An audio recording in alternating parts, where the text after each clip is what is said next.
নমস্কার। নাগরিক মনে সকলকে স্বাগত। মুখ্যমন্ত্রী তথা বিজেপি নেতা শুভেন্দু অধিকারী তার ফেসবুক পোস্টে আজ 20 জুন কী লিখলেন এ বিষয়ে? আজ 20 জুন পশ্চিমবঙ্গের ইতিহাসে এক অত্যন্ত গুরুত্বপূর্ণ দিন এবং বাঙালির ভাগ্য নির্ধারক দিন। এই ঐতিহাসিক দিনে সমস্ত রাজ্যবাসীকে জানাই আমার আন্তরিক শুভেচ্ছা ও গৌরী অভিনন্দন। দীর্ঘ কয়েক দশক পর এই প্রথমবার ভারত কেশরী ডক্টর শ্যামাপ্রসাদ মুখোপাধ্যায় মহান আদর্শ অনুপ্রাণিত আমাদের রাষ্ট্রবাদী সরকার পশ্চিমবঙ্গ সৃষ্টির প্রকৃত ও ঐতিহাসিক ঘটনাক্রমকে পূর্ণ মান্যতা দিয়ে পশ্চিমবঙ্গ দিবস সরকারিভাবে পালন করতে চলছে। আমাদের ইতিহাসকে মুছে ফেলার যে ঘৃণ্য চক্রান্ত হয়েছিল, আজ তার অবসান ঘটেছে ভোট ব্যাংক ও তোষণের রাজনীতির এক অন্ধকারময় অধ্যায়ের।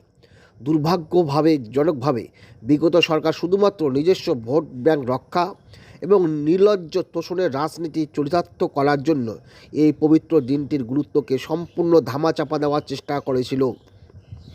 ইতিহাসের পাতা থেকে বাঙালির এই আত্মপরিচয়ের লড়াইকে মুছে ফেলার অপচেষ্টা করা হয়, যাতে মানুষ নিজের শিকড় ও পশ্চিমবঙ্গের সৃষ্টির ইতিহাস নেপথ্যের প্রকৃত নায়কদের ভুলে যান। কিন্তু সত্যকে কখনো চিরতরে চেপে রাখা যায় না। আমাদের সরকার সেই ঐতিহাসিক ভুলকে সংশোধন করে আজ বাংলায় প্রকৃত ইতিহাসকে স্বমহিমায় প্রতিষ্ঠিত করেছে। ডক্টর শ্যামাপ্রসাদ মুখোপাধ্যায়ের প্রতি বাঙালি চিরঋণী। আজকের এই বিশেষ দিনে আমরা আমাদের মহান রাষ্ট্রনায়ককে গভীর শ্রদ্ধার সঙ্গে স্মরণ করব, যার দূরদর্শিতা না থাকলে আজ ভারতের মানচিত্রে পশ্চিমবঙ্গ নামক কোনো রাজ্যের অস্তিত্বই থাকতো না বলে দাবি। অখণ্ড বাংলাকে যখন সম্পূর্ণভাবে পাকিস্তানের অন্তর্ভুক্ত করার এক ভয়ঙ্কর নীল নকশা তৈরি হয়েছিল, তখন তার বিরুদ্ধে বজ্রকঠিন প্রাচীর হয়ে দাঁড়িয়েছিলেন ডক্টর শ্যামাপ্রসাদ মুখোপাধ্যায়। তার অবিচল নেতৃত্ব, অদম্য আন্দোলন এবং দূরদর্শী ভাবনার ফলেই পশ্চিমবঙ্গের করাল গ্রাস থেকে মুক্ত করে ভারতের অবিচ্ছেদ্য অংশ হিসাবে পশ্চিমবঙ্গ রাজ্যটি গঠন করা সম্ভব হয়েছিল।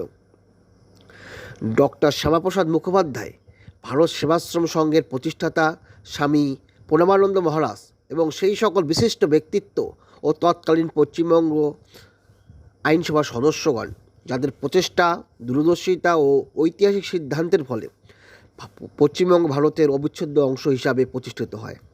তাদের সকলের কাছে আমাদের এই ঋণ অপরিশোধ্য। তারা যদি সেদিন বাঙালির জন্য এই নিরাপদ আশ্রয়ভূমি গড়ে না তুলতেন, তবে আজ আমাদের সংস্কৃতি, ভাষা ও অস্তিত্ব সংকটের মুখে পড়ত। আজ পশ্চিমবঙ্গ দিবসের এই শুভক্ষণে আমরা সবাই মিলে ডক্টর শ্যামাপ্রসাদ মুখোপাধ্যায়ের স্বপ্ন ও আদর্শকে পাথেয় করে এক নতুন, সুরক্ষিত এবং সমৃদ্ধশালী পশ্চিমবঙ্গ গড়ে তোলার শপথ নেই। জয়তু পশ্চিমবঙ্গ, ভারত মাতার জয়। আজ রাজ্য জুড়ে পশ্চিমবঙ্গ দিবস 20 জুন, যা এই দিনটিতে ভারতের সঙ্গে 1947 সালে অন্তর্ভুক্ত হয়েছিল। সেই প্রেক্ষাপটে নতুন করে সঠিক ইতিহাস জানার জন্য আজ সারা রাজ্য জুড়ে স্কুল কলেজে এই পশ্চিমবঙ্গ দিবস এবং শ্যামাপ্রসাদ মুখোপাধ্যায়ের ভূমিকা আলোচনা হচ্ছে। এবং সেই প্রেক্ষাপটে রাজ্যের নতুন সরকার, রাষ্ট্রবাদী সরকার, মুখ্যমন্ত্রী শুভেন্দু অধিকারী মহাশয় এই প্রেক্ষাপটে তার বিস্তৃত বিবরণ তুলে ধরেছেন। ধন্যবাদ।